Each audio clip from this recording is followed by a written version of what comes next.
Hello, everybody, and welcome to Woman Up. I'm Leah, and I'm joined as usual by the lovely Sue. Hi, Sue. Hi, Leah. Hi, everyone.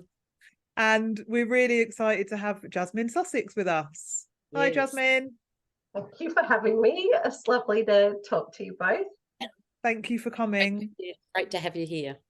Jasmine is a force in the fight for reclaiming women's rights and children's safeguards. So we're really excited to have her.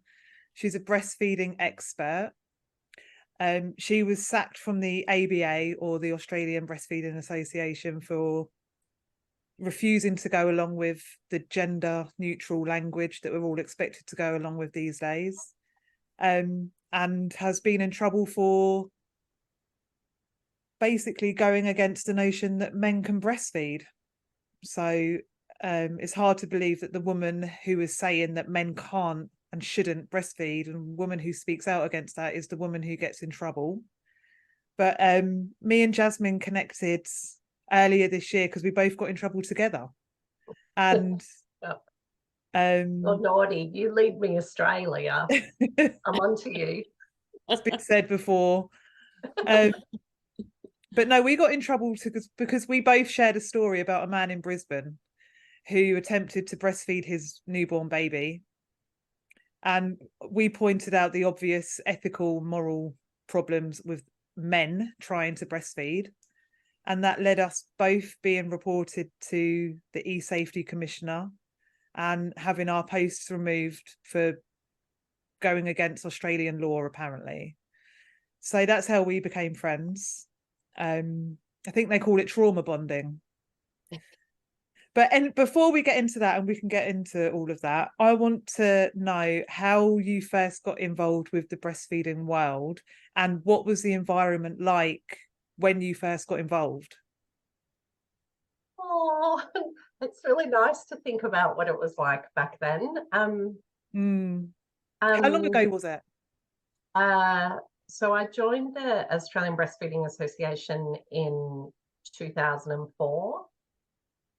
Right. Yeah. When I was pregnant with my first. And my mother was a member of Nursing Mothers, as it was called in the 70s. And I joined basically because my mum signed me up. Like, it was compulsory that I was going to be a member. Oh. But I remember I had, you know how when you're in your early pregnancy and you can have some crazy dreams? And I had a dream that I was trying to breastfeed a cat. So I was obviously... that must have been a premonition of what's happening today. They're probably doing that as well. Are they? Probably. I haven't heard about that. You'll have to tell me later about breastfeeding cats. So I had this dream when I was like 3 or 4 months pregnant, and I was breastfeeding a cat, and it kind of had like its teeth were missing, but its incisors were there, and I was trying to like put my nipple, not knowing that you don't nipple feed, you breastfeed, but anyway, between the teeth, you know, so that it wouldn't hurt. And I woke up and I was like, oh my God, how's this breastfeeding business going to work? And I spoke to Mum because she breastfed me until I was 3, and I weaned myself in the 70s. And so she signed me up, and I went when I was pregnant to some of the local councillors' houses, and a beautiful woman, she won't mind, called Kerry, who had twin boys who were about 3 at that age, had me over and did a, like, you know, introduction to breastfeeding, like personalized one-on-one class. And yeah, I just fell in love with all the far out, like all the amazing women who wanted to you know, help other women. So yeah. It's an amazing thing to do, and especially when I just had my first baby, the help that I got from the women in the hospital was just awesome. It really makes a difference to a woman who's just starting, who knows nothing about breastfeeding, you know, to have a woman there who can guide her through it and help her get started is, you couldn't put a price on that. Yeah, I'm so sorry. It's fine. That wasn't supposed to happen. Just thinking about Kerry, you know, yeah, it must break your surprises heart you. what's going on at the moment, seeing that these chemical concoctions are being used to help a man. Grief's a funny thing, you know, it comes in waves, doesn't it? 100%. Yeah. Yeah. So the environment was a lot different back then, and if you'd told yourself back then that in 20 years' time there will be men attempting to breastfeed newborn babies, you wouldn't believe it. You know, it's just mental. Yeah. I probably would have believed that there were deranged, perverted, sexually motivated, pedophilic men. Because, you know, in my late 20s, I already knew that to be true. But I would not have believed in a million years that the Australian Breastfeeding Association would fall to this ideology, you know, and would kind of I've got a really good friend who was like horrifically bullied in the federal government in a department, and she's taught me a lot about stating plainly what happened, and she talks about being a survivor of bullying, and it's been really good for me to like become friendly with her and talk about like what happened to her and talk about what happened to me. And you know, it's different because I was a volunteer and she was an employee, but it's not different. It's like I'm absolutely a survivor of bullying from the Australian Breastfeeding Association. And it was not a safe place, you know. You know, in 2020, not just for me, but for, you know, 6 other women, and it's still not a safe place, you know. Like I'm an example to women who are still there about what will happen if you don't toe the line or if you speak up. You know, there's a whole generation of breastfeeding counsellors and members who were bystanders who, you know, they're either scared and so they won't ever speak about it, or they've been brainwashed to think that I was like the evil witch. Well, let's go back a bit. What actually got you in trouble then? Oh yeah, sorry. Yeah, so they had in November 2020, they launched a consultation about inclusive language, and they put to the counsellors, which at that stage there were about 1,000 of us, that that the ABA is an inclusive organisation, and that the LGBTQIA plus community, you know, needed to be supported and needed inclusive language, and that, you know, that perhaps we should adopt inclusive language, and then ask for our opinion. So, you know, we were asked what we thought. Like it was a stacked consultation. It was very biased in the way that they framed the questions.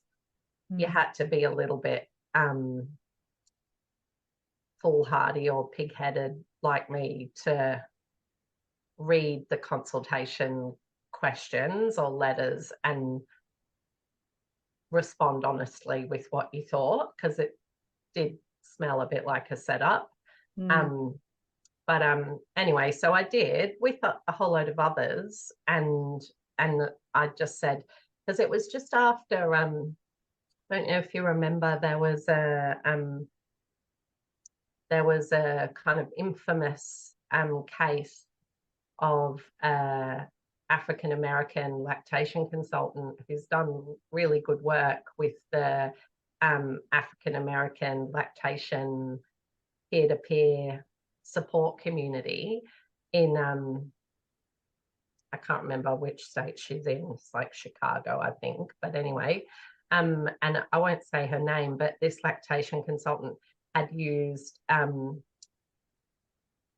during World Breastfeeding Week Black birthing bodies in her language, and she was doing it to be kind to trans identifying females, you know, what do we say now, of color. So, and that caused a lot of controversy in the lactation community around the world. And so I referred to that. I was like, you know, thanks for the consultation.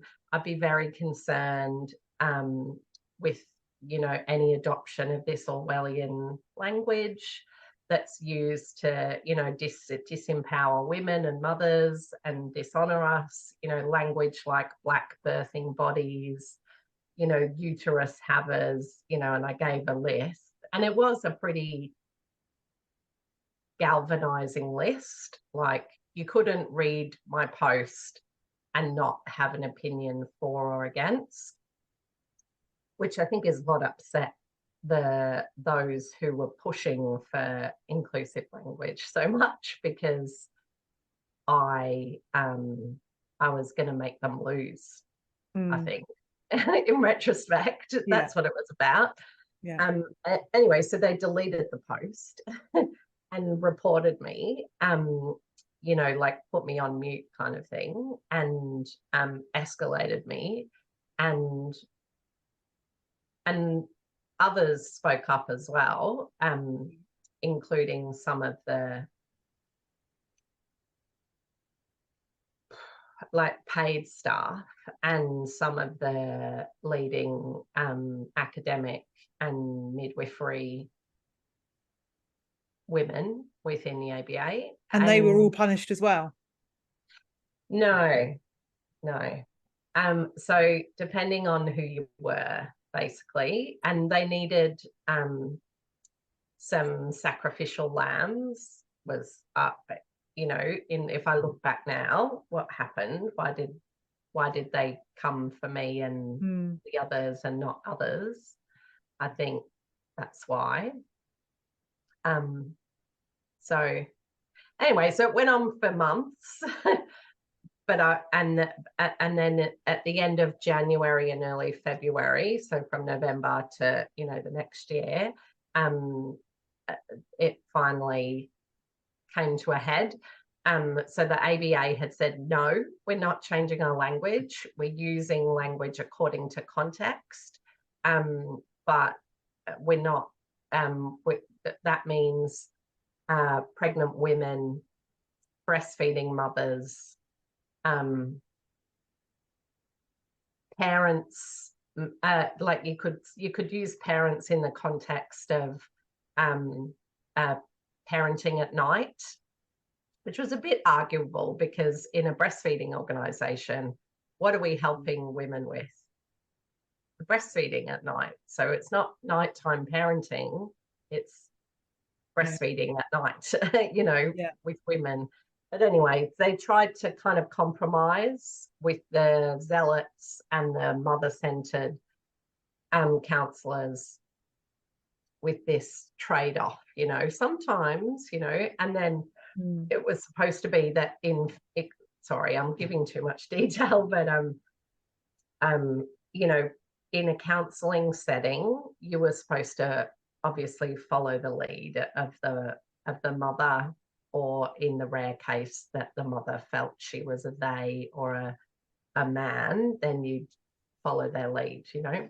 Yeah, that's what I thought it was, a case by case basis, not a change of the language for everybody. Yeah. Well, we never did that. That's the stupid thing, you know. The ABA's official line and my position were actually identical. Mm.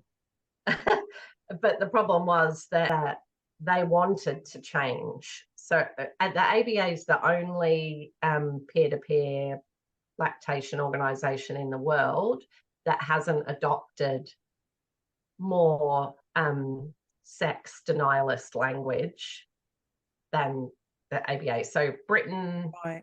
America, everywhere out, Canada, definitely, all the weird countries, you know, the Western industrialized, whatever the acronym is, and they all say they use a lot more chest feeding, pregnant parents, breastfeeding parents type of language than the ABA does. And there's no doubt that very senior people within the ABA wanted to go that way, and they were prevented, and they're very angry about that, and they're still very angry about that. They're still trying. This is the irony, you know. Mm. Yeah. I just don't know how we're in a situation now where it just seems like all safeguards for mother and baby have gone out the window. When you can allow a man to ingest a cocktail of drugs to make his moobs grow and leak something out of it, which hasn't been fully tested, and that's okay. Never will be fully tested either, because it would never get ethics clearance, you know. That's the thing. We're always going to be in the field of shittily done case studies, because no real scientist would do this. Mm. And women's health has always been underfunded and under researched. Yeah. It always has been. Yeah. This is just another example of that. Yeah. And I think that's the thing. Like, I first became aware of this in, I think it was about 2015 or 16, when an American lactation consultant, the Milk Mag, was talking about celebrating inclusive language in Australia based on her training in America, which was a couple of years worse advanced than Australia, if you know what I mean. And so she was talking about, it was before the 2018 case study, but she was talking about a man who'd done this and is celebrating her, you know, lactation. And Australian women hopped on. This was on Facebook, like when we were all on Facebook. Australian women hopped on, especially women who'd had problems with low supply. So, you know, too much information, but, you know, some women take domperidone because something happened in their early, and to try and increase the amount of milk that they're making.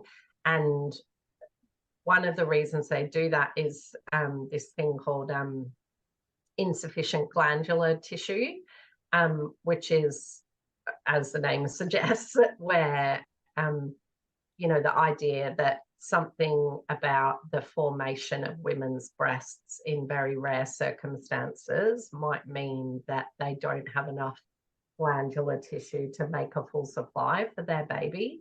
And with those women, it's actually incredibly relevant to male lactation, this whole area of lactation science, because those women who genuinely have, I'm going to use an upsetting word, malformed breasts, no matter how much domperidone you throw at them, they don't make a full supply because they're not capable of making a full supply, you know.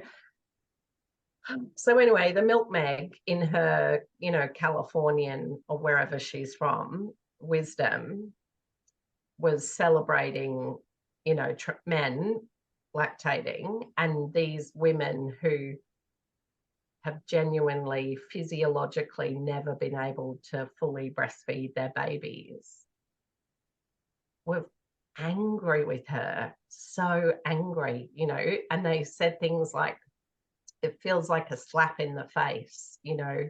I was taking, you know, like 60 milligrams of domperidone 3 times, you know, 23 times a day, pumping, doing everything I could, and they made me give my baby formula. And you're celebrating this man, you know, like they were angry, you know. And this woman, this lactation consultant who still works, she called them assholes. Like, this is the viciousness of the paid lactation community, you know. They're just vicious. They make their income from women and, you know, women's tears about breastfeeding, and then they just betray them. Like, just, you know, don't get me started. Like, I won't cry. I'll get myself in court, you know, like I'll defame them. Like, they're, yeah, well, this whole movement is built upon throwing women under the bus. Yeah. And lies. It's all based on lies as well. And of course, a man cannot breastfeed. No. A man does not have breasts. Yeah. You know, when he takes estrogen, he might gain fat in different areas of his body. He's not spontaneously creating milk ducts.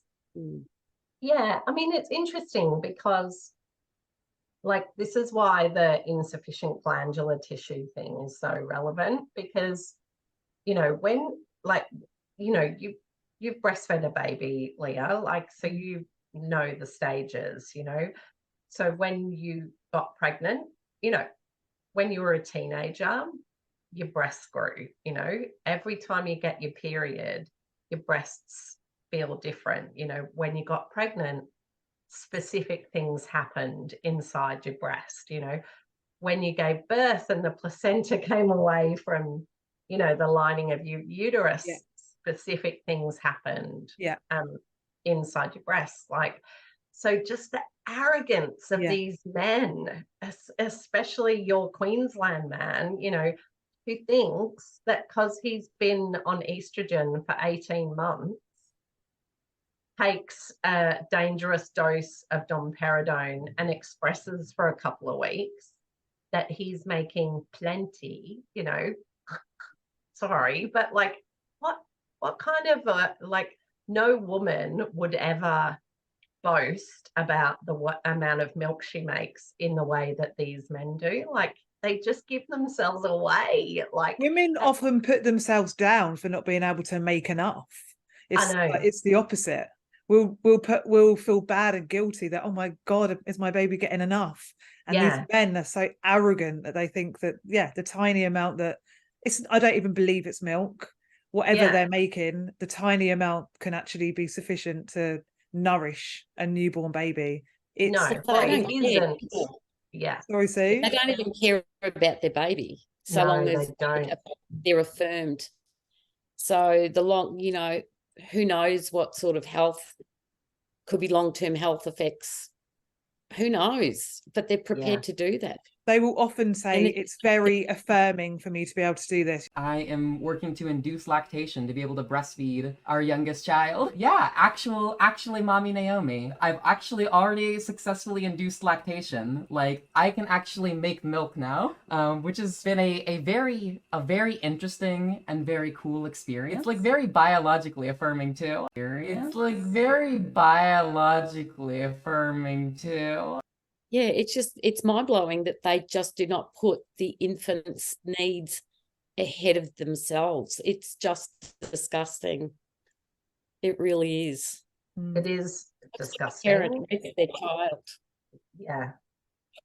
I mean, it can get overwhelming sometimes if you think about it. So sometimes I like to remind myself that it is a starvation level of fluid that they make.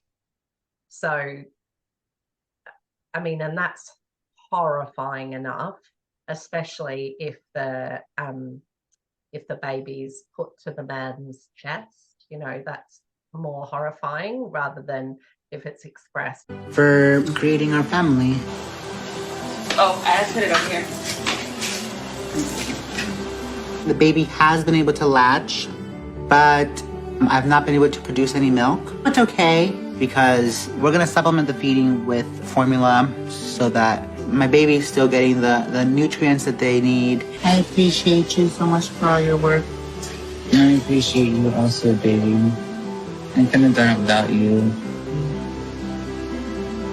But it is always going to be starvation levels of galactorrhea, male nipple discharge that's produced. So these babies, you know, they're always going to be formula fed babies, or if the mother is under the control of the man and is pretending to want to share lactation, then, you know, the baby's going to be primarily fed by the mother and then is going to be exposed to this galactorrhea, you know, in small quantities. And I mean, the other thing that's more reassuring than that is these are, from all the evidence that we have, you know, profoundly selfish, narcissistic men. And they're not willing to do what they need to do to make a larger supply. It's like physiologically they're not capable, and then temperamentally then they're never gonna, you know, like your Queensland mate, old mate, when he wrote about it in a journal, parenting journal, he talked about expressing 3 times a day. You know, like that's not what we would say to adoptive mothers wanting to lactate from go to woe, you know, like, so when you're an adoptive mother, you have none of the hormonal help to lactate. So you've got to express a lot, you know, more than 3 times a day. Like you're like constantly. When you're breastfeeding a baby, it's your life. Yeah. You are constantly, something is happening with your boobs, whether or not they're leaking or you're feeding. Like it's constant. That's why it's such a hard thing to do. It basically takes over your life. It's amazing, but it's very difficult.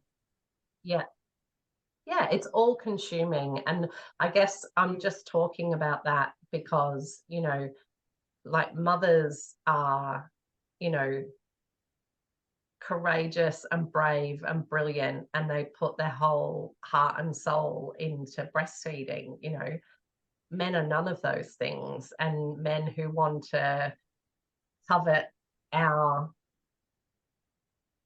you know, motherhood and physiologically or sexually, who cares why they want to do it? They just don't have the temperaments to make it work, which is good because it means babies, you know, they're all over. Like if you look at the men around the world, like the English men, the 2 American men, the Australian man, like none of them have induced galactorrhea, you know, for more than like 4 to 6 weeks, you know. Like Queensland man now concedes it was over at day 5. So, you know. And he has a real issue with anyone sharing his story if it doesn't come from his controlled way of putting his story out. He has a huge issue with it, which is why he reported us to the E-Safety Commission, didn't they? Yeah, yeah. And it's so, like, it's really worrying, like, especially what he did to you, Leah, you know, because, you know, his hatred of me goes back to, you know, like Mother's Day. That's when we first were aware of each other's existence. So he was boasting on the Australian Breastfeeding Association webpage about his breastfeeding experience, and I didn't interact with him,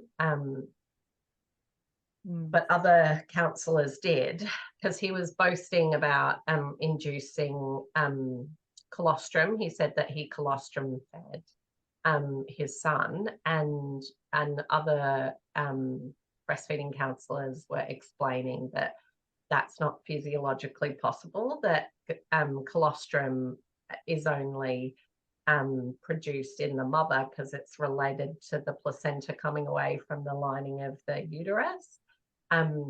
Anyway, so he lost his mind because women were saying no to him, you know, and women who had been, you know, women with more experience than me, like a lot more experience. Like, and this man is a health professional. Yeah, it's unbelievable, isn't it? Yeah, it is quite shocking when you kind of break down all the elements, you know, like, none of us are as psychiatrists, but, you know, you don't have to be to see the range of, like, very worrying signs, you know, like the fixation on controlling women, complete strangers. Like, what's that about? Yeah, I didn't realise how bad it was a few years ago. I had no idea that men were this controlling over women's speech. I had no idea. It's just mind-blowing. And we will not shut up. I know, and that's the amazing thing, you know. There's that lovely American man, what's his name, John Unler, is it? Yeah, John Euler. That's right. Yeah. Like, I really like him, and Yeah. And he worked in prisons with you know, the worst of the worst of sexually offending men, and he just doesn't buy an ounce of any of this, you know, like, I mean, obviously there's a spectrum of trans identifying men and women, and that, you know, there's diverse reasons why that happens, you know, but John's an expert in the kind of depraved sexual offenders section, which, you know, let's be honest, it's a definite section of the community. And he talks about, you know, that this controlling aspect, you know, that they can't stand being exposed for who they are, you know, like. Well, a lot of these men breastfeeding, they can't breastfeed, but they say they're breastfeeding. Yeah. They do say that they are turned on having the baby sucking their nipple. So a few of them don't even try and hide that. How is it not 100% of people that are disgusted by that? I just can't get my head around how people can be supportive of this. I mean, I think most of those women, you know, like a Virginia Trioli,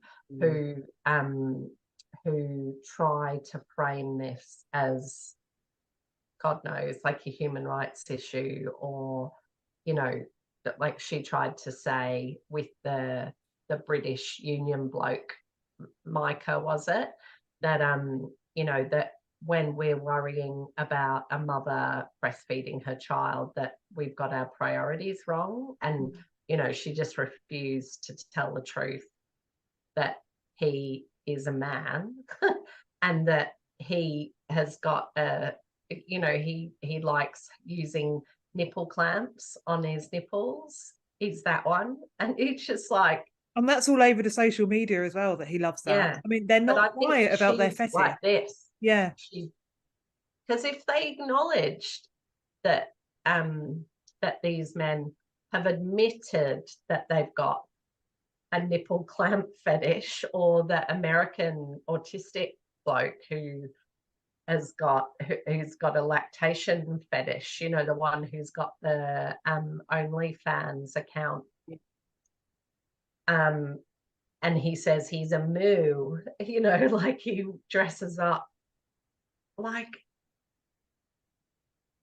And Queensland man, horrifically, some women sent me clips of Queensland man interacting with moo autistic man in America. Like, so he knows. They all support each other. I saw the Queensland man was getting a lot of support by one of our friends, Sue. I won't mention his name, but you know, the Brisbane transvestite. Yeah. And they're so supportive of each other doing this. And they see us as the enemy for saying it says a lot, doesn't it? Knowing the types of these men, how they all support each other, it's quite obvious what's going on. Yes. Yeah. But to have a woman like, what's her name? From the Virginia Trioli. Yeah, I really respected her as a journalist, and she was saying, I'm not worried about it. Why are all you? And I'm thinking, oh my God, you should be worried about this. As a woman, and I hear from people like you, Elizabeth, and you're most welcome to call in and have that view, and for all of us to hear it this morning. But as a woman, and as a woman who was born with a uterus, I've got to say that what you're talking about from the E-Safety Commissioner, and also the points of view as trans groups, it doesn't bother me, and it doesn't in any way take away or detract from my experience as a woman, from growing up as a woman, from being a woman who's given birth and a woman who's breastfed. It just doesn't bother me one bit that terminology might change and might be a bit more inclusive. So it's strange, isn't it, how it can upset people like you? Doesn't it concern you that men are attempting to sabotage the relationships of their partners and their babies and trying to push them out of the way? No, and it doesn't, because I don't see that's what they're doing. Virginia. No, it doesn't bother me at all. So you're in favour of men using babies to affirm their gender identities as breastfeeding mothers? Oh my goodness, Elizabeth, that's not what's going on there. But if they're a trans woman, they're a trans woman. They're a trans woman, just not a cisgendered woman. Sorry, I have no idea. Trans women are trying to affirm their gender identities by attempting to induce lactation. It's happening. All right, I'm going to let you go there. And in the interests of hearing all views, and yes, I know many of you will be cross at me that conversation went as long as it did, but I think it's perfectly fine for an open line like this to actually have those views heard within boundaries. You know, I can't respect you anymore. And so it's so awful. I mean, Sue and I, like we were talking before about Julia Gillard, and the sense that I have that she's betrayed us, you know, and I feel that same sense with Virginia Trioli. Like, I have a professional background in public relations, and when I used to work for a big toll road operator, I think you'll know which one that is, in Victoria, like I used to, because Virginia Trioli used to be on the afternoon show in Melbourne, and she used to do Drive in like last century, and now she does mornings, and so like I've taken her to the corporate box, like, you know, like I'm sure she doesn't remember who I am, and when I spoke to her I used my middle name anyway, so but you know, like she's friends with my big sister's friends, like from school, you know, like I completely admired her, you know. It's just awful. Like I've had to change channels. Like listening to bloody 3AW now. It's like with anyone on the ABC or any media personality, they say something, you know, it's just not true and it's just extreme.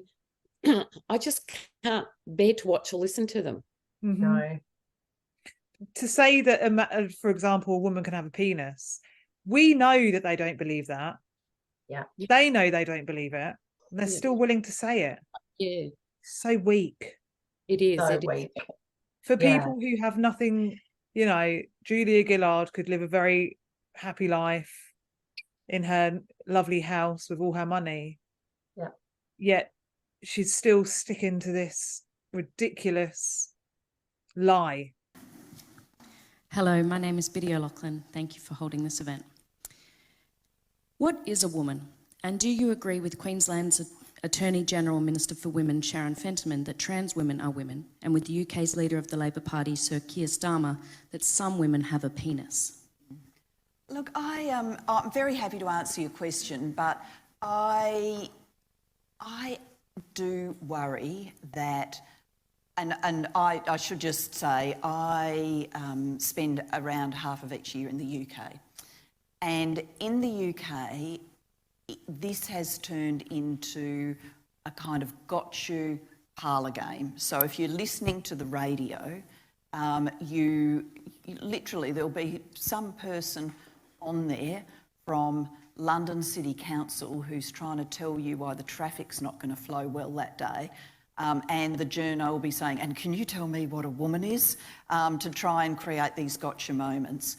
And I think we've just got to move away from all of that and just come at this once again from first principles and say to ourselves, we as a community are full of people with diverse stories and diverse life experiences. Amongst that rich diversity, which as Frances says is powerful, there are a number of people who genuinely believe that they are trapped in the wrong body and they want to be recognised as the gender that their mind and soul have for always told them that they are. And that doesn't go one way, it goes both ways. People who have transitioned from being men to being women and women who have transitioned to being men. And I think we've just got to say, like we'd want to show everybody else in the community, love, inclusion and respect, we should do. But especially because of the misogyny speech. You know, every woman, I would say globally, looked up to that misogyny speech. I've got the detail, you know, like it's actually, I'm not exaggerating when I say, like, it's heartbreaking that these women, you know, there's no, like, I mean, Virginia Trioli, it's a bit different because I've got no doubt she would imperil her employment if she turfed out, you know, but it seems like she actually, she's gaslit herself, you know, like she. Yeah, I think you're right. That's right. Yeah, they have gaslit themselves. Julia Gillard, she lives, like, I'm sure you watched the clip, like she said that she lives in the UK 6 months a year. So she's got to know, like. More than most. Yeah. Yeah, there's no denying it. Living 6 months in the UK, how can you not know? You know? And I think that's where it's the political tribalism, you know, that because, you know, she talked about, you know, with it was the South Australian governor, wasn't it, yesterday, that she got asked what her view was 10 years on about the Sex Discrimination Act. And she said that, you know, we need to look at prisons and elite sports and other settings and, you know, always with inclusion in our minds, find ways to resolve these problems. It's like, no. But that's not not the correct answer. No, but that's not unreasonable to what it was 10, 15, 20 years ago about the inclusion because, you know, the struggle of the LGB. Yeah. So, you know, and but not in its current form. No, when No. they're saying inclusion, they mean women need to include men. Yes, that's right. That's It's what they completely mean. changed. They've flipped it. She And we just know needed to now- say inclusion and safety. Yeah. You know, like that it would have been so easy. And, you know, she's got nothing to lose. Like, and Albo said that women are adult human females. So she's free to tell the truth. But I just think because it's the Tories in the UK, she can't stop being a warrior for the party political system and stick up for women. She's a traitor. Yeah, she is. Hopefully one day she'll come out and, you know, be honest, and maybe whatever is holding her back from, because we know that she knows what she is saying is bullshit. Yeah. And that it is betraying women in Australia, but not just in Australia, because everyone looked up to her because of the misogyny speech. And, you know, what she went through, Jasmine, you'd remember exactly what she went through. That woman suffered. She suffered, you know, with Tony Abbott and the way they used to pick on how she looked, how she dressed, how she spoke, to then turn around and betray women like she has. Did you see her eyes? Like, we should talk about breastfeeding again. Yeah. But like her eyes, you know, I was so angry with the MC. I don't know if it was the governor who the last question, she got asked 2 questions, and the last question, the MC cut the questioner off and suggested that Julia Gillard had already answered that question, which gave her the opportunity not to answer it. Thank you for your service to this country, and I appreciate the grace with which you've retired from politics. I think you are an example to how Prime Ministers should conduct themselves. Should do it. Yes, thank you. Not being political anyway, but I do think, I sincerely think you've conducted yourself with extreme grace. So thank you. Oh, sorry. So under your government, the biological definitions of man and woman were removed from the Sex Discrimination Act. As a result, biological males who identify as women are entering women's sports, toilets, prisons and other female services like rape centres, and girls present here are having to play against boys in sports. 10 years on, and given your view of misogyny, do you regret removing women's sex-based protections? And do you think Australia, like the UK is having the current argument, should amend the Act to make it clear that women and the girls in this room have the right to single-sex spaces, services and sports without males being present? Thank you. I think you've probably answered that question with a couple of the answers that you've given. I was just going to say, if there's anything you want to add, that's fine, but otherwise we'll move on. Yeah, I certainly make it my business to not lecture current governments about what they should do now. So what they should do now about the Act is a question for the current government. But yeah, my broad perspective on this is the one I gave before. Even if that MC had just shown some integrity and allowed the question to be answered, we might have got more, you know, because she was very loyally, you know, like all her mumbly bumbly, she was clearly thinking, what do I say? She didn't answer the question. She said it was a gotcha question. Yeah. Which was so offensive, you know.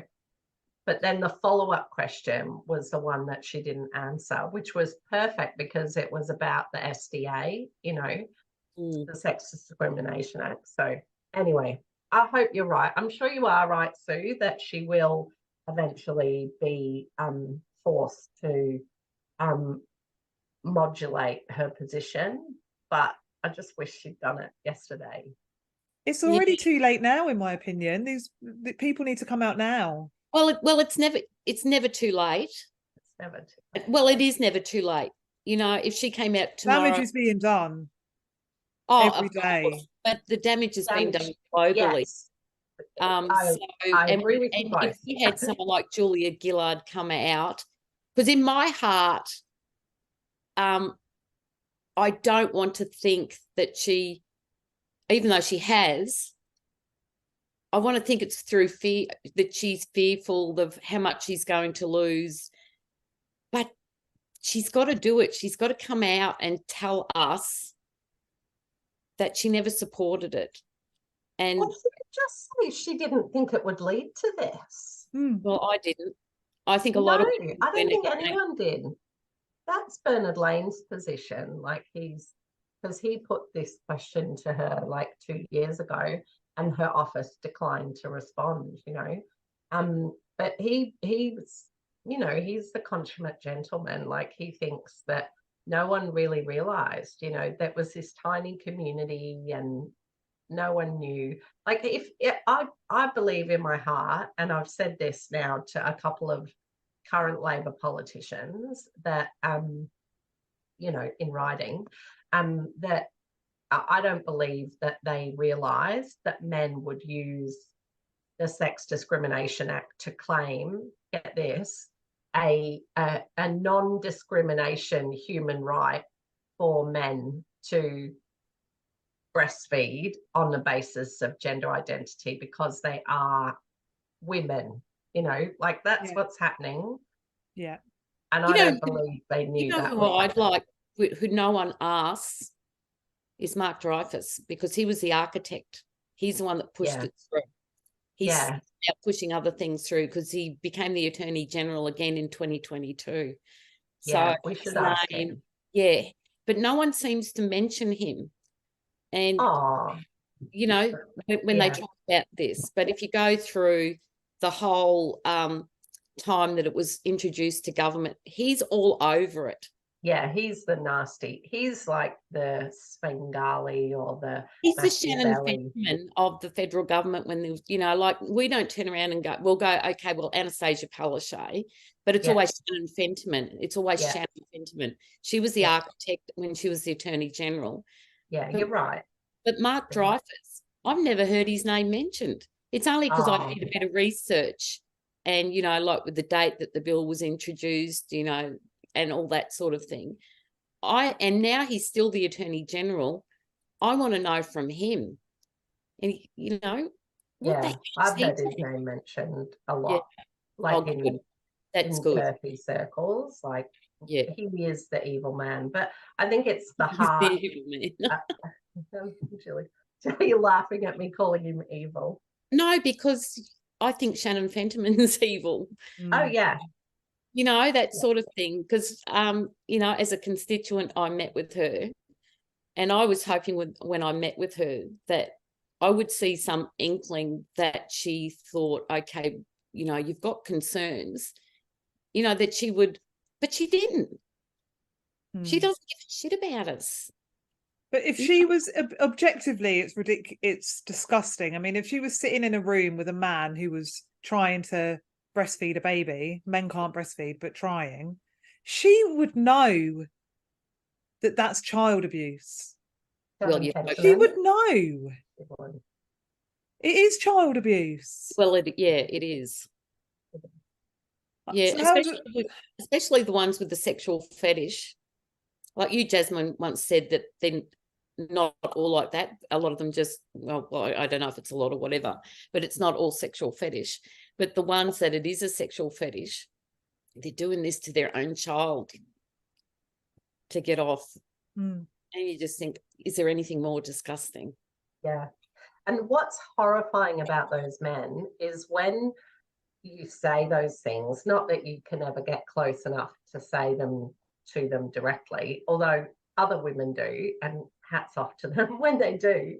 But when they hear that, they're so depraved. They say, oh, but women get off on breastfeeding too. And it's like, no, they fucking don't, you like moron. What are you talking about? Like, like I've breastfed 3 children for like 14 years, you know, like Yeah, when you're breastfeeding a baby, it does create a nice feeling of connection, bonding, all these things. If it didn't, you wouldn't do it, because it's a bloody pain in the arse. So you have to have some kind of, evolutionarily speaking, women have to have that urge to do it, but it's not a sexual feeling. Yeah, it's nothing like a sexual feeling. No, it's not. But they obviously think, because it's a sexual fetish to them, that it must be with everyone. You know, and to drag, it really is disgusting. So how do we come back from it? Yeah. Well, I mean, I'm a bit Pollyanna-ish, but I do think that we just need to tell everyone that this is what men are doing. Yeah. And we need to show them the evidence, and we need to refuse to allow them to, like, see no evil, hear no evil, speak no evil. Like, that's unacceptable. But of course, that's hard when you've got people like the E-Safety Commissioner coming after you, removing what you're saying. Yeah. Yeah, but Leah, you need to do one of your amazing banners with, say, men cannot breastfeed, and we. But then I think 99% of people looking at that would go, duh. Well, but they wonder why you've said it. Like, I've got my can you see that? Yeah, it's amazing. Like, what does it say? It says men don't breastfeed. Oh, yes, I can see it now. Yes. Yeah, one of your Queensland brethren made it. Yeah. But they wonder why you're saying it. Yes, that's right. Maybe we need images to really convey it, of men breastfeeding babies, because there are images out there, and when normal, rational people see that, it has a visceral effect of disgust. Yeah, it does. Yeah. And that's why, I mean, that's why the Queensland man, is so aggressive against us, Leah, because he knows that the world is on our side. Like, he and his little cronies are, like, I would hazard a guess, like less than 1%. Maybe bigger if you include, like, the Virginia Triolis, but I still, maybe I'm naive, but don't believe she really understands the issues at play. I think if she did, she'd have a different position. But the ones who really think it is their right to do this, they're a very, very, very the right small. is with the child, not with the man. The right is with the child. Yeah. And it is. And that's what they don't get. Like, when I was talking about my, breastfeeding experience, like, I've been criticized, and other women who, what we call breastfeeding to term, which means that the child weans themselves. So, and for some children that can mean they might be breastfeeding when they're 6, and one of some people are very uncomfortable with that, because they fundamentally conceptualize women's breasts as sexual, but what they don't understand is that you can't force a baby or a child to breastfeed, like, you can't do that, like, so even if I was some sick woman, I'm sure there are some out there who have got some twisted synapses, and maybe, I mean, there are, I know it's very rare, but there are female incest, like, aren't there? It's like, and there are female paedophiles. It's just like, it's very rare, but it does occasionally happen. Like, and but even then, like, you can't make a baby. Like, you can make a baby breastfeed, but you can't make a child breastfeed. And the idea that, one of my children, like, I weaned him when he was just 6, and the idea that I could that I would be sexually gratified by that, or that I would be sexually abusing. Like, you can't make a 5-year-old breastfeed if they don't want to. You can't make a 5-year-old do anything that they don't want to do. Yes. But these men prey on the and it's so horrifying to watch. They prey on the fact that a baby will literally suck on anything you put in its mouth. So the baby will get confused. And there's a video of a woman who's pretending to be a man, who's just had a baby, with a man pretending to be a woman. And as soon as the baby's born, she passes the baby to the man, and they try to get it to feed. Obviously, it's really so sick, isn't it? It's just all about affirming her idea of being a man, and in my opinion, it's a perversion on his side. Yep. But the baby will try and suck. There's something wrong with all of them. There's this innocent baby. The innocence of this, it's just, I don't know, it is revolting. Yeah. It's revolting. Child safeguards is just mind-blowing how little a lot of people feel about protecting children. Yep. Yeah. But I think it's also this lie of the false human rights claim in terms of how to stop it, you know. So tell everyone about it is number one, how to stop it. And then unpick this lie that men have a non-discrimination right to breastfeed as a trans woman, you know, because the Sex Discrimination Act specifically excludes breastfeeding and pregnancy as sex-based protected characteristics. It excludes men and retains it. So, you know, when they took the definition of men and women out of the Sex Discrimination Act, they retained it in breastfeeding and pregnancy. And then there's this other clause that says it's not discrimination in the case of breastfeeding or pregnancy. You know, nothing, one of those clauses like, not, you know, notwithstanding everything, that doesn't apply to women, you know.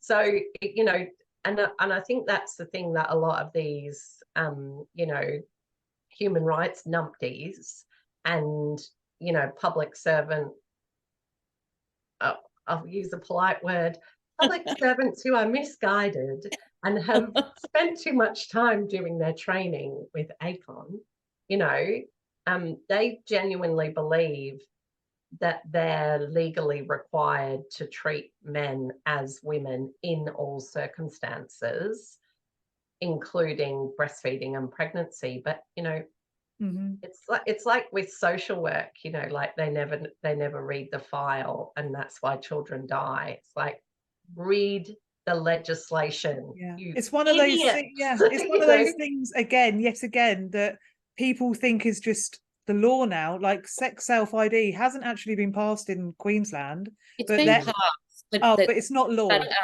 they haven't. They may have now, but there was no proclamation date. Right. But and royal assent's been given, but the royal assent doesn't mean in this situation that they can now come into our spaces or do whatever they do. Yeah.